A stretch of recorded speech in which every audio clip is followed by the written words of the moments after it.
New Tech et 3D Storm vous présentent les news du NAB 2014 sur Watch TV.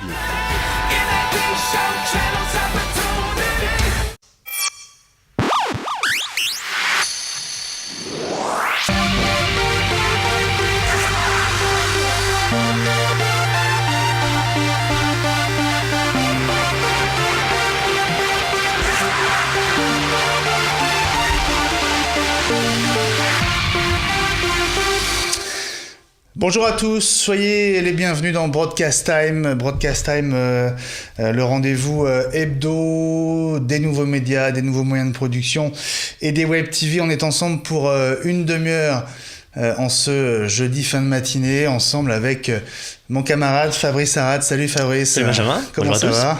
Ça va. Retour du NAB. Alors c'est une émission de débrief aujourd'hui pour vous raconter tout ce qu'on a vu, tout ce qu'on a aimé, tout ce qu'on nous a impressionné. On va d'abord commencer par se mettre un petit peu dans l'ambiance, Fabrice, de ce salon à Vegas, salon qui a attiré beaucoup de monde, hein, puisque la fréquentation est en hausse de 4%. Ça commence à faire 98 015 visiteurs dans ce Convention Center de Las Vegas. Tu le vois, il faisait très beau, très beau. Hein, ouais. Bon, il fait un peu le même temps à Paris là depuis quelques jours, mais il faisait un temps magnifique. Il a fait 35 le jeudi et le vendredi, donc les jours 3 et 4. Tu vois, avec alors c'est intéressant de regarder les annonceurs, hein, qui sont présents sur la façade. Pas de Sony, pas de Panasonic, mais tu vois les marques un peu emblématiques de ces nouveaux médias, justement, ces nouveaux moyens de production. Ouais, les nouveaux s'affichent, oui. Blackmagic, évidemment, comme l'année dernière, mais aussi Atomos, on l'a vu.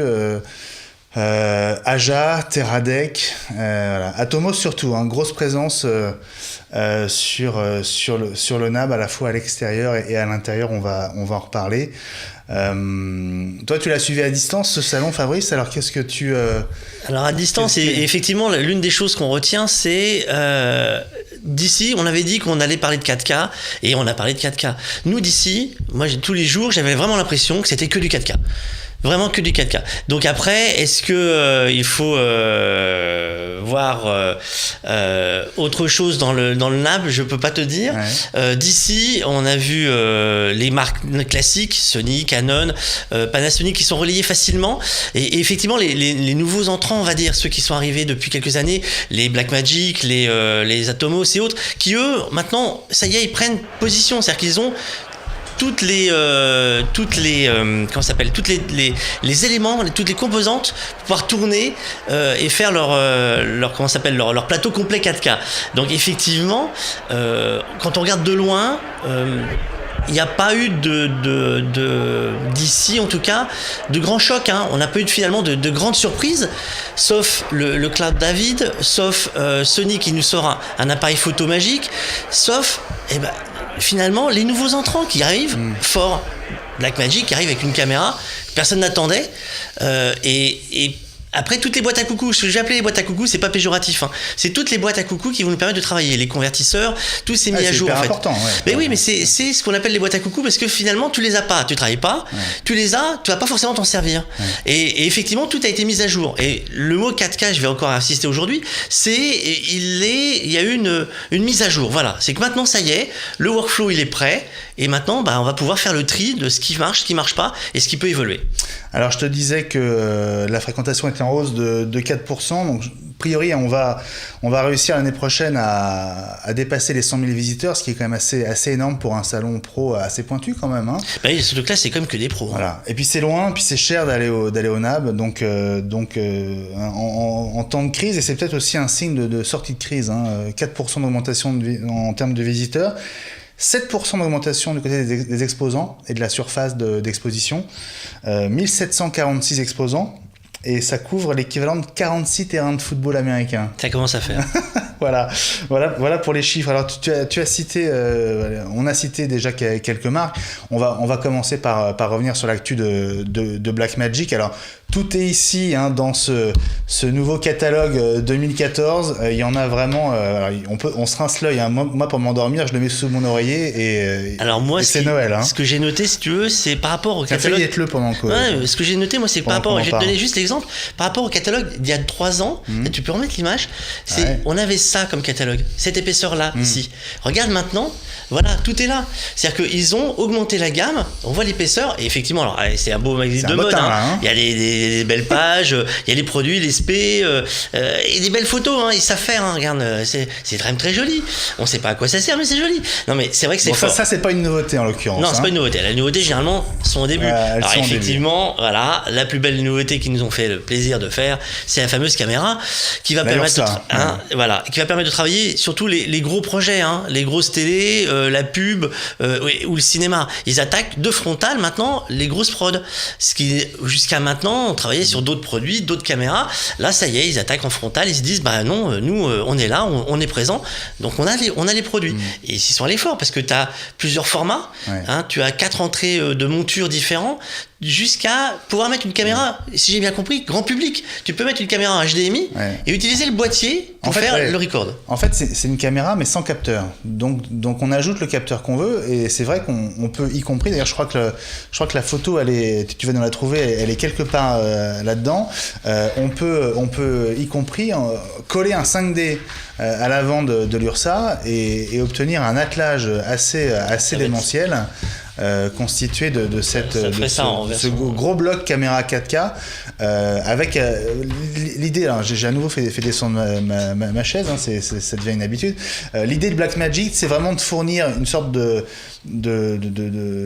matériel qui réunit tout ce dont a besoin une équipe de tournage et tous ceux qui interviennent sur un tournage, on va dire d'assez grande ampleur, vont converger autour de cette caméra qui sait tout faire, à condition effectivement de lui ajouter le capteur. Ça permet aussi d'avoir une évolutivité puisque on ajoute le capteur qu'on veut avec la monture qu'on veut, sachant qu'effectivement il y a quatre déclinaisons de cette caméra qui arrivent à partir du mois de juillet et qui commencent à $6,000. Voilà. Assez étonnant, c'est vrai que Blackmagic a étonné tout le monde lors de la conférence de presse en arrivant avec cette caméra. Je pense qu'on les attendait pas là. On les attendait vraiment sur d'autres choses. D'ailleurs, il y a des produits qu'on attendait finalement. On va voir que l'Atem 2 4K, c'est qu'une... Ah, je suis trop rapide. On reste sur les caméras, on va passer sur les autres produits Blackmagic. On n'a qu'une demi-heure à passer ensemble, donc on va en profiter. Tiens, Fabrice, puisqu'on parle de Blackmagic et des caméras, on a dit un mot de la grosse, hein, l'URSA. L'URSA, d'ailleurs, c'est un nom qui vient de chez Sintel, une boîte rachetée par Blackmagic il y a 1 an et demi et dont on va reparler dans quelques instants. Et puis il y a une autre caméra chez Blackmagic, la Studio Caméra. Alors, tu te souviens de la cinéma caméra, hein, qui était la caméra... Pocket de transport. Alors non, la Pocket c'était la petite, mais la Studio c'était vraiment la première pour le plateau. Alors, la cinéma caméra, voilà, elle est d'ailleurs là-dedans. C'était la version qui existait à la fois en version Full HD et en version 4K. D'ailleurs la 4K annoncée il y a 1 an commence à peine à être dispo. Mais c'était pas une caméra de studio, elle avait pas mal de défauts entre guillemets qu'il a réservé à des tournages ponctuels en extérieur notamment. Voilà, Blackmagic arrive maintenant avec une vraie caméra de studio et c'est Simon Westland de chez Blackmagic qui va nous la présenter, cette studio caméra qui est, tu vas voir, hyper séduisante. Moi je la verrais bien du côté de chez Watch, regardez. This is the brand new Blackmagic Design Studio camera. It's going to be available in 2 models, an HD version and an Ultra HD 4K version. Both of those models share similarities. They have a micro 4/3, an active micro 4/3 mount. Just run you through some of the connections on this camera. It's got Phantom XLR audio connections. It's got audio connections for an aviation headset. This camera's got TalkBack built in. I'll tell you more about that in a second. If we spin around to the other side of the camera, you'll see it's got optical fiber, an SDI in and SDI out. Now the reason it's got the SDI in and the optical fiber in is that we can also send talkback and tally signals directly to this camera. In addition to that, with a new camera control unit within the ATEM software, we can actually control this camera from our switcher position. So it's incredibly powerful for studio use. It's incredibly small at the front, but it's got a huge 10-inch viewfinder on the back. Voilà, un énorme écran en arrière. Tu vois, c'est un tout petit... Hein, oui, le tout petit boîtier, et puis l'écran est plus grand que le boîtier. Voilà, c'est ça. Mais elle sait faire plein de choses, et c'est vrai qu'elle est hyper séduisante. Je crois qu'elle arrive de manière assez imminente d'ailleurs. Oui, elle devrait pas, pour le mois de mai. Elle devrait pas souffrir du retard. Pardon, j'en perds ma caméra. Elle devrait pas avoir le même retard que la cinéma caméra. Donc, d'ailleurs, la plupart des produits Blackmagic sont dispo assez rapidement. Bon, on va pas faire une spéciale Blackmagic aujourd'hui, Fabrice. On va quand même dire un mot des autres nouveautés. Alors, il y a un nouveau Teranex. Oui, un Teranex Express, qui est intéressant dans la mesure où tu as une conversion up-down ou un up ou down. Tout de suite ton format, tu rentres en I par exemple, en 1080i 50, tu sors en 1080p 50. Ce qui serait intéressant pour ceux qui veulent bidouiller des GoPro, hein, qui ont des petits soucis des fois pour les GoPro, ça serait intéressant, ça fait cher après la caméra, mais ça peut être intéressant. Tu as donc ce système de format qui va être intéressant parce que tu rentres dans un format, tu peux sortir dans deux formats différents. Tout de suite, dans un sens ou dans l'autre, donc c'est très pratique de ce côté-là. Et surtout, il va être moins cher aussi. Ouais, et surtout, elle fait l'up et le down du Full HD vers le 4K. Et oui, et ça va être pratique parce que quand on va tourner avec nos plateaux en Full HD, on va pas tout changer tout de suite. Voilà. Alors, c'est pas un Teranex qui fait exactement les mêmes choses que le Teranex, non, les 2D et 3D, mais en tout cas, on va dire que sa vocation première, c'est de faire... de créer une version 4K des conversions. En fait, c'est vraiment le petit boîtier de conversion qui va être en fin de chaîne pour pouvoir choisir d'envoyer soit sur Internet, soit sur un bel écran Full HD LED que tu veux mettre dans ton plateau à côté de toi avec une belle image. Voilà, $1,300 pour ce Teranex Express. On va dire un mot aussi des Video Hub. Alors, c'est un appareil assez indispensable dans un studio. Bah oui, parce que tu as X entrées et tu veux forcément diffuser tes entrées plus que X. Je vais essayer d'exprimer. On a par exemple 4 caméras, mais les 4 caméras vont être utilisées parfois sur plusieurs entrées. Tu veux enregistrer un divergé, ce qui aujourd'hui devient un vrai problème, c'est que tu veux enregistrer un divergé. Aujourd'hui, c'est pas si simple, sauf si ta caméra a une carte. Donc là, l'intérêt, c'est de se dire, on peut rentrer la source et tout de suite l'utiliser sur le magnétoscope, le diffuseur, le mélangeur et pourquoi pas un écran de retour complet plateau, ce qui nous permet de voir une caméra parmi tant d'autres. Donc ça, ils ont sorti donc les nouveaux Video Hub en 12-12 et en 20-20 avec un petit écran LED en façade, ce qui va être quand même pratique parce que ça te permet de contrôler tout de suite ce que tu as dans ton entrée et ce que tu vas pouvoir mettre en sortie. Et il y a aussi un petit rappel intéressant, c'est qu'il fait donc la sélection automatique, qui bascule automatiquement en SD HD, donc il détecte l'entrée. Donc on peut enfin avoir des caméras différentes de niveau pour les redistribuer. Ça évite d'avoir plusieurs distributions d'images. T'as perdu la page. Non mais tu sais, il y a tellement de pages dans le catalogue Blackmagic, tu vois, ça fait 20 secondes que je cherche les nouveaux hubs et je les trouve pas, mais bon, voilà, effectivement ils existent en deux versions, 12-12 et 20-20, et puis on a désormais maintenant sur la façade à la fois les boutons et l'écran de contrôle, ce qui est indispensable si tu n'as pas besoin de raccorder un écran juste pour ça. Mine de rien, juste pour trouver la bonne entrée ou contrôler qu'on envoie la bonne entrée, bah, ça va être pas mal. Alors, Blackmagic, je crois qu'on a à peu près fait le tour. Les convertisseurs sont tous mis à jour en version 4K. Voilà. Mise à jour. Attention à pas oublier un petit détail qui est assez vicieux, mine de rien. C'est une mise à jour des softs. C'est-à-dire que pendant le NAB, toi, tu étais là-bas en train de regarder les produits. Et ben dans la même nuit, c'est au moment où ils ont ouvert le NAB, ils ont lancé la flopée de mise à jour de soft. Et attention, parce qu'il y a des mauvaises surprises. Il y a des softs qui sont enfin stables pour les fameux boîtiers 4K. Mais des fois, il y a les ordinateurs qui suivent pas. C'est-à-dire que les mises à jour, on en a parlé hier soir, les mises à jour du boîtier des petits convertisseurs, sont passées en 10 pour certains, en version 10, et la 993 est beaucoup plus stable pour certains softs, parce que derrière ça ne suit pas. C'est-à-dire que ça y est, on met à jour très bien les produits, mais il faut suivre derrière. Attention à ça. Bon, voilà pour Blackmagic. On gardera le scanner de film à $30,000 pour la prochaine fois. C'est un superbe appareil qu'on accroche au mur, enfin, de façon un peu un beau tableau. Bang Olufsen. Voilà, c'est pas pour nous clairement, mais on sent que Blackmagic se diversifie et vraiment veut taper à tous les niveaux de la chaîne de production. On va passer à nos amis de NewTek qui nous ont accompagnés pendant cette édition du NAB 2014. Alors NewTek, évidemment, Fabrice, c'est le créateur du TriCaster. On va rappeler ce que c'est le concept du TriCaster pour ceux qui c'est un tout en un. C'est l'un des premiers tout en un qui permet de faire le mélange, le record, le stream, le titrage. Tout est dedans. En fait, c'est un seul grosse bête qui permet d'avoir tout dans un seul opérateur pour pouvoir faire tout ce que tu fais généralement avec 3 ou 4 personnes.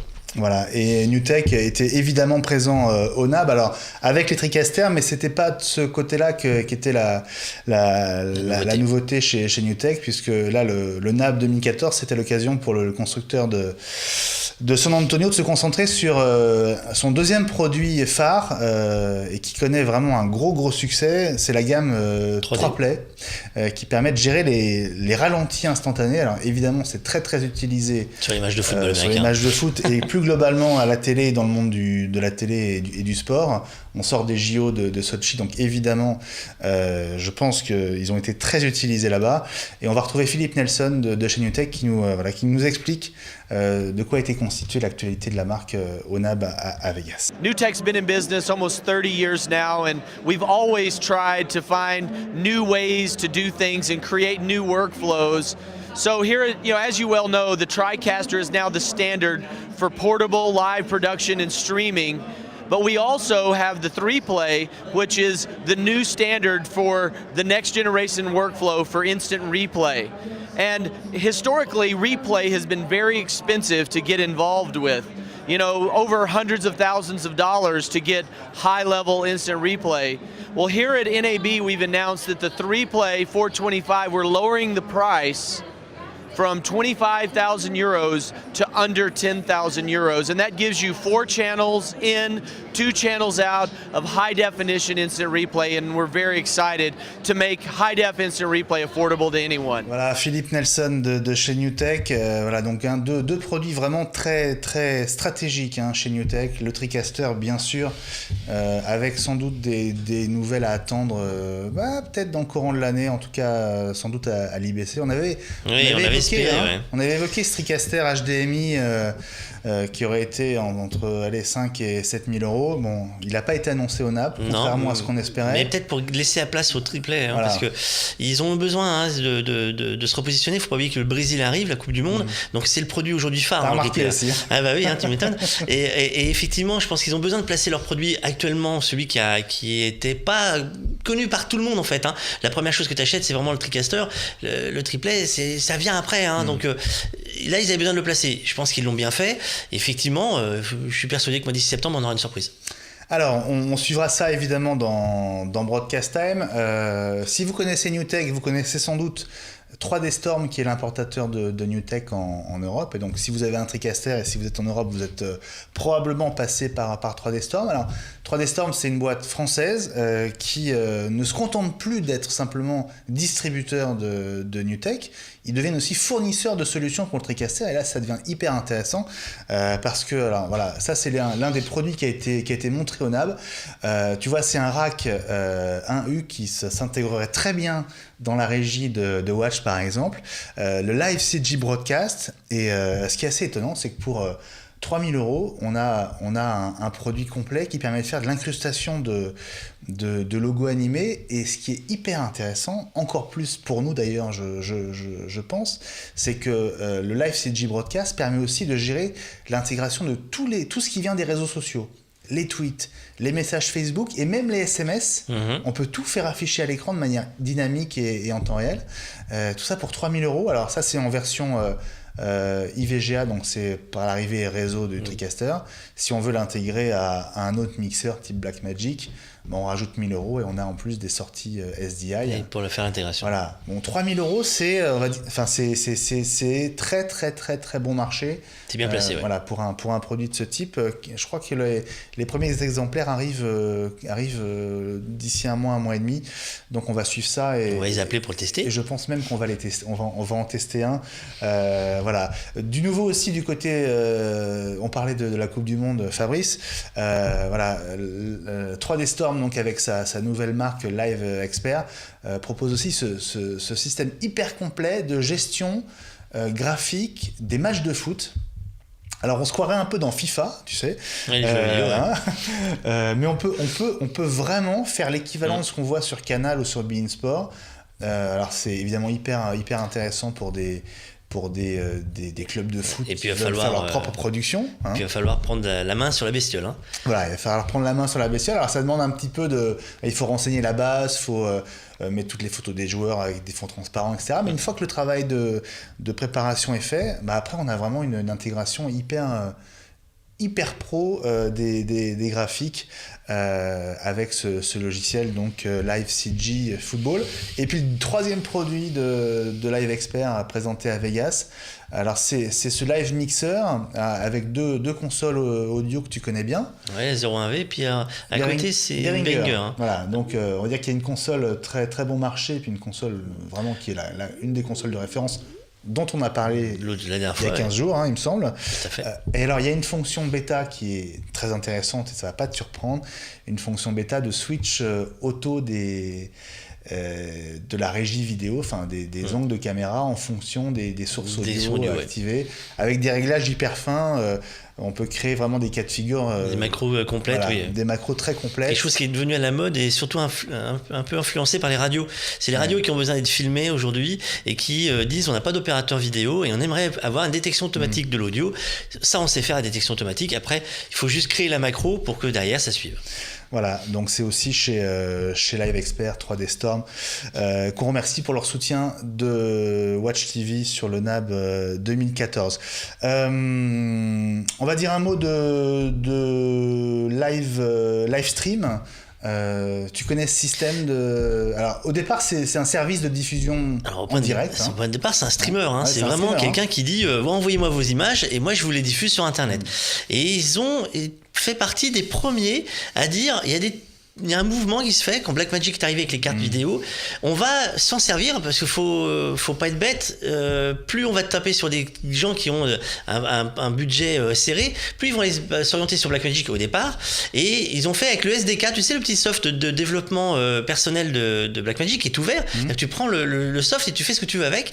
Et ben ils ont créé des machines à eux, c'est-à-dire ils disent nous voilà, vous prenez notre machine à nous et ça diffusera automatiquement sur notre flux. Alors par contre c'était essentiellement dédié aux Américains. Ouais. Donc ils ont des produits qui sont juste magnifiques. C'est-à-dire que nous on rêverait que quelqu'un à Paris dise les gars, nous au stream on vous a fait une petite boîte, vous branchez, ça marche. Parce que franchement ils sont allés loin et là effectivement dans les images que tu as derrière, ils sont allés vraiment beau petit produit là, la petite surface contrôle. Joli jouet. Eh ben oui, elle a fait beaucoup de bruit au NAB, cette surface de contrôle, et plus globalement le système de... Enfin en fait c'est une régie complète, portable, transportable même, parce qu'elle est faite pour tenir dans une valise. Donc c'est aussi typiquement le genre de matos qu'on pourrait utiliser et que vous pourriez utiliser sans doute. Allez, on va tout savoir sur cette nouveauté de chez Livestream. C'était au NAB 2014 à Vegas. Je vous présente le HD 510 qui est un de nos nouveaux produits chez Livestream, qui est un switcher, donc un mélangeur qui permet de mélanger jusqu'à 5 caméras. Il a un écran tactile qui en fait est déplaçable, qui permet en fait de le plier complètement, de le mettre dans un sac et de partir sur le terrain pour faire de la production. L'un de nos autres produits est la Control Surface qui permet de mélanger jusqu'à 5 caméras et également de faire les transitions, de rajouter les graphiques et de contrôler tout le système de production. Une des nouvelles fonctionnalités de notre software consiste aussi à pouvoir intégrer des caméras wireless au sein de ce software et de ce hardware. Ce qui permet en fait de faire rentrer de la caméra depuis un iPhone, depuis un iPad et de le mélanger avec d'autres sources de caméra via le HD 510. Le prix de ce produit HD 510 est de 9 999 $. Le modèle 17 entrées existe également, il s'appelle le Studio HD 1710 pour le prix de 29 999 $. Et la Surface, également 5 entrées, pour le prix de 5 999 $. Il existe également un module ajustable pour rajouter jusqu'à 17 entrées. Voilà, donc bon, grosso modo, si on veut vraiment la solution complète, c'est à peu près 25 000 €. On est sur un ordre de prix de TriCaster, mais bon, avec une solution, c'est vrai en termes de design assez sympa et très portable. Voilà, donc la concurrence s'organise autour du TriCaster, de Blackmagic. Mais finalement, c'est bon parce que ça motive tout le monde, je pense. Oui, et puis ça va, pareil, ça fait de plus en plus de solutions pour faire des images, et donc de plus en plus de personnes qui vont venir vraiment avec des idées nouvelles. Et qui dit idées nouvelles dit adaptation des appareils, donc toujours des petites surprises. C'est-à-dire qu'on va avoir peut-être des solutions supplémentaires chez Blackmagic qui vont se dire ouais, peut-être qu'on trouve quelque chose. Toi, la surface de contrôle de Blackmagic, ça serait bien qu'on en fasse quelque chose. Donc voilà, ça va peut-être jouer. C'est la 14 000 $, tu veux dire? C'est ça, ouais. Ça va peut-être jouer. C'est toujours pareil. Plus il y a de concurrence, plus il y a de gens qui vont fourmiller d'idées, et plus ils vont y aller. Alors, il y avait aussi évidemment un grand absent au NAB, comme d'habitude, c'est pas une nouvelle, Apple était pas là. Pourtant, Apple, les Macs sont très utilisés dans le monde de la vidéo, mais Apple a fait le choix stratégique de ne plus participer à aucun salon depuis quelques années. Donc, pas Apple officiellement sur le NAB. En revanche, il y avait évidemment du Mac. Et tu sais que l'un des problèmes des Macs, c'est la longueur des câbles Thunderbolt.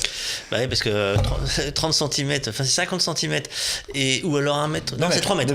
J'en ai avoir un de 3 mètres, je sais pas où je l'ai trouvé d'ailleurs. C'est pas un Apple, mais. C'est pas un Apple, voilà. Mais c'était le maximum. Et là, enfin, quelqu'un qui se dit, faut peut-être aller plus loin. Voilà. Alors, ce fabricant qui a eu la bonne idée de faire des câbles Thunderbolt plus longs, c'est Corning, donc un spécialiste de la fibre optique, qui propose des câbles Thunderbolt, vous voyez, en 10 mètres, 30 mètres et même 60 mètres. Voilà, très, très, très concrètement, le câble, en fait, le signal Thunderbolt est converti dans la prise en signal optique, voyage de manière lumineuse, on va dire, et reconverti à l'autre bout. Donc, il n'y a pas besoin de convertisseur en plus, tout est dans le câble. Alors, évidemment, c'est un prix, $99, je crois, pour la version 10 mètres, et on passe à $300 pour la version 30 mètres et à 600 pour la version. Mais ce qui n'est pas si cher que ça si on réfléchit bien, parce que si on prend un prix, les 50 cm, c'est quand même 30 €. Arriver à 100 € pour 10 je suis pas, moi ça me choque pas à la limite. On reste sur des produits de très haute qualité, attention, ce qu'on va transporter sur ton câble de 10 mètres en Thunderbolt, tu as ton fichier HD à l'autre bout en record avec les débits qu'on va avoir. Donc moi ça me choque pas. Allez, on termine, parce que ça passe évidemment trop vite, avec une autre nouvelle qui concerne le monde Mac. C'est Sonnet qui propose un système de montage en rack, vous le voyez, pour les Mac Pro. Alors c'est assez ingénieux. Bon, là au NAB, les Mac Pro sont encore livrés au compte-gouttes, donc c'était des faux Mac Pro qui étaient mis dans le rack, mais on peut mettre 2 Mac Pro côte à côte, et surtout on peut profiter de capacités d'extension. On peut à nouveau mettre des cartes PCI sur un Mac Pro, alors qu'on le sait, il n'est équipé que de ports Thunderbolt. Voilà, donc on va dire que c'est une manière assez pro, assez rassurante de mettre son Mac Pro à l'abri. C'est bien de le montrer au début, mais après on a envie de le mettre à l'abri. Et voilà, il y aura tout dedans. C'est fait pour ça, ça vaut $600 chez Sonnet. Voilà pour ce tour d'horizon ça passe vite, trop rapide. Un petit mot quand même pour vous demander de ne pas nous en vouloir pour le numéro de la semaine dernière. Ça nous vaudra un numéro spécial de Broadcast Time consacré à tout ce qu'il ne faut pas faire ou tout ce qu'il faut surtout essayer de faire. Voilà, pour assurer la pérennité de ces images, éviter de les perdre. On va faire une émission spéciale sur la sauvegarde et sur tous les conseils à suivre en situation de reportage pour ne pas se retrouver dans le cas de figure que j'ai connu la semaine dernière et dont je vous parlerai en détail dans une prochaine émission. Merci beaucoup pour votre fidélité à Broadcast Time. On se retrouve jeudi prochain à 11h avec Fabrice. Merci Fabrice d'être venu. Merci, à toi, à jeudi prochain. Toujours un plaisir et à la semaine prochaine.